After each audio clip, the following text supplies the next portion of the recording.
Welcome to great Indians Tamil channel. இந்த வீடியோவில் நம்ம அதை பற்றி பார்க்க போகிறோம் அப்படின்னா ஐபிஎல் 2025 நம்மளுடைய மும்பை இந்தியன்ஸ் சிஎஸ்கேக்கு எகெயின்ஸ்டாக நடத்த போகிற ஒரு மிகப்பெரிய சக்கர வியூகம். ஸோ அந்த இடத்துல பிளேயிங் லெவனில் ஒரு மிகப்பெரிய சேஞ்ச் இருக்குது அப்படிங்கிறத மகேலா ஜெயவர்தனே அந்த இடத்துல ஒரு பெரிய லெவலில் ரிவீல் பண்ணியிருக்கிறாரு. ஸோ அப்படி என்ன விஷயங்கள் அந்த இடத்துல நடக்க போகுது அப்படிங்கிறது தான் டீட்டெயிலாக பார்க்க போகிறோம். ஃபஸ்ட்டு மும்பை இந்தியன்ஸோட பிளேயிங் லெவனை பொறுத்த வரைக்கும் ஸோ எல்லாருமே எதிர்பார்த்துட்டு இருந்தது. ஸோ அந்த இடத்துல வில் ஜாக்ஸ், ரியான் ரிக்கில்டனை எப்படி யூஸ் பண்ண போகிறாங்க அப்படிங்கிறது ஃபஸ்ட்டு விஷயம் அதுதான். ஸோ இதில் வில் ஜாக்ஸ், ரியான் ரிக்கில்டன் ரெண்டு பேர்த்தில் யாராவது ஒருத்தர் யூஸ் பண்ணுவாங்க.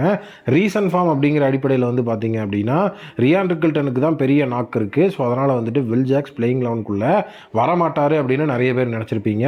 பட் இப்போ விஷயமே என்ன அப்படின்னா இப்போ மும்பை இந்தியன் சைட்லேருந்து மகேலா ஜெயவர்தனே சொல்லியிருக்கிற விஷயமே வேறு. ரியான் ரிக்கில்டன், நம்முடைய வில் ஜாக்ஸ் ரெண்டு பேருமே பிளேயிங் லெவனில் வர மாதிரி தான் இப்போ பிளேயிங் லெவனை செட் பண்ணுறாங்க. அது எப்படி ப்ரோ சாத்தியம் அப்படின்னு நீங்கள் கேட்குறீங்களா? அல்லாஹ் கனாஃபர் இப்போ ரூல் அவுட் ஆனதுனால அது சாத்தியமாக இருக்குது. ஸோ டோட்டலி டாப் ஆர்டரில் ரோஹித் சர்மா, அதுக்கப்புறம் ரியான் ரிக்கில்டன், ஒன் டவுன் பேட்ஸ்மனாக வில் ஜாக்ஸ், மிடில் ஆர்டரில் திலக் வர்மா, சூரியகுமார் யாதவ் இவங்களை வச்சுட்டோம் அப்படின்னா இவங்க ரெண்டு பேர்த்தையும் பிளேயிங் லெவனுக்குள்ளே வச்சுக்கலாம்.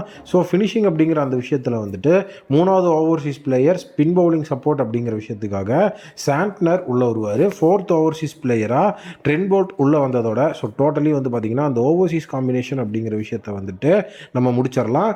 அதே நேரம் பார்த்தீங்க அப்படின்னா ஹர்திக் பாண்டியா கேப்டனாக உள்ளே இருப்பார். பவுலிங்கில் பும்ரா, தீபக் சகர் பேஸ் அட்டாக்ல இருப்பாங்க. அதுக்கப்புறம் ஸ்பின் அப்படிங்கிற அந்த விஷயத்தில் நம்ம கரண் சர்மாவை உள்ள எஃபெக்டிவாக எடுத்துகிட்டு வரலாம். நமந்தீரை அந்த இடத்துல நம்ம இம்பாக்டாக கூட யூஸ் பண்ணலாம்.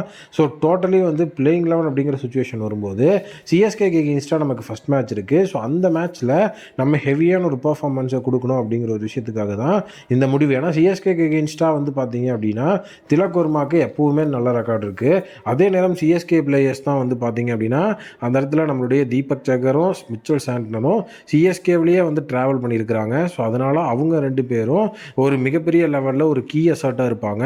உள்ளுக்குள்ளே அந்த ஒன் டவுன் பேட்ஸ்மனாக தான் வில் ஜாக்ஸ் ஆர்சிபிக்கு எஃபெக்டிவாக இருந்திருக்கிறாரு, செஞ்சுரிலாம் போட்டிருக்கிறாரு. அதை மைண்டில் வச்சு தான் மகேலா ஜெயவர்தனே இப்போ இந்த ஒரு பிளானை போட்டிருக்கிறாரு. ஏன்னா யாருமே எதிர்பார்க்காத ஒரு விஷயந்தான் இப்போ நடக்க போகுது. எல்லாருமே வில் ஜாக்ஸ் எப்படி எஃபெக்டிவாக அந்த இடத்துல இருக்க போகிறாரு அப்படிங்கிற மாதிரி ஒரு விஷயங்கள் நம்ம பேசிகிட்டு இருக்கும்போது மகேலா ஜெயவர்தனே வேற ஒரு பிளானோட வந்திருக்கிறாரு. ஃபஸ்ட்டு பிரைமரி லெவனுக்கும் இப்போ இருக்கிற லெவனுக்கும் நிறைய டிஃப்ரென்ஸ் இருக்குது.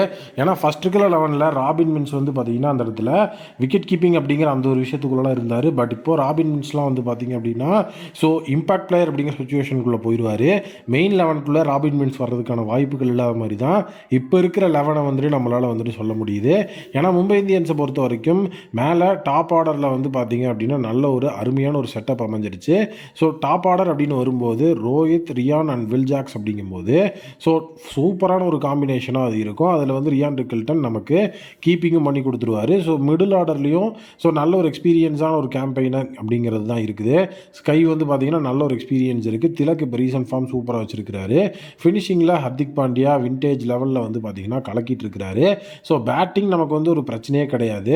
ஸ்பின் பவுலிங் அப்படிங்கிற அந்த விஷயத்தை தான் நம்ம கொஞ்சம் கான்சென்ட்ரேட் பண்ணணும். ஏன்னா பேஸ் அட்டாக் அப்படிங்கும்போது உள்ளுக்குள்ளே போல்ட், பும்ரா இருந்தாலே அந்த பேஸ் அட்டாக் மிகப்பெரிய ஒரு வலுவான பேஸ் அட்டாக் தான். தீபக் சகர் நல்ல கன்சிஸ்டண்ட்டாக பர்ஃபார்ம் பண்ணார்னா மும்பையோட பேஸ் அட்டாக் உண்மையிலேயே செம எஃபெக்டிவான ஒரு பேஸ் அட்டாக்காக தான் இருக்கும்.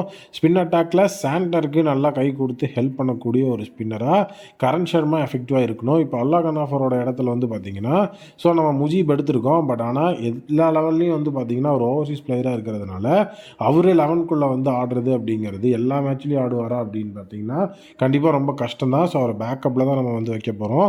கரண் சர்மாவை தான் பார்த்தீங்க அப்படின்னா நம்ம ஸ்பின் அப்படிங்கிற அந்த விஷயத்தில் இந்தியன் ஸ்பின்னர் அப்படிங்கிற அந்த ஒரு க்ரைட்டீரியாக்குள்ளே கொண்டு வர முடியும். கண்டிப்பாக ஜெயவர்தனையோட இந்த ஒரு பிளான் ஒரு பக்காவான பிளானாக தான் இருக்குது. சிஎஸ்கே ஃபஸ்ட் மேட்ச்லேயே ஒரு மிகப்பெரிய லெவலில் கலக்கிறாரு அப்படிங்கிற மாதிரி தான் எனக்கு தோணுது. நீங்கள் என்ன நினைக்கிறீங்க அப்படிங்கிறத கமெண்ட்டில் சொல்லுங்கள். மீண்டும் ஒரு வீடியோட மீட் பண்ணுறேன். Thank you, take care, bye bye.